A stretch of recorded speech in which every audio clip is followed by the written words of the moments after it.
Bosch Rexroth AG is an engineering firm based in Lohr, am Main in Germany.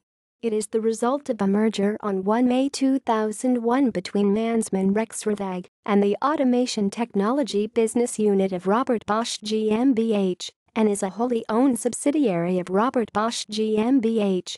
Bosch Rexroth employs over 31,000 people worldwide and achieved total revenue of €5.4 billion in 2015.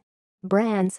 Rexroth in turn consisted of a number of individual brands that were the result of acquisitions.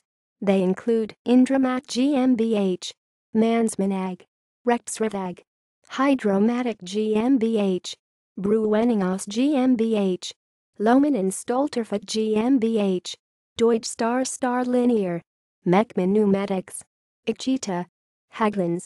Products and markets. Bosch Rexroth's slogan is the Drive and Control Company.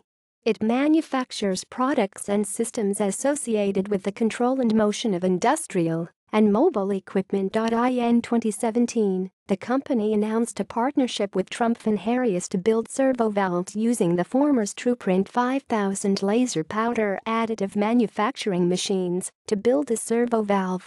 History. The company has its roots in 1795. When the Rexroth family established an iron forge. Milestones include references. External links. Official website.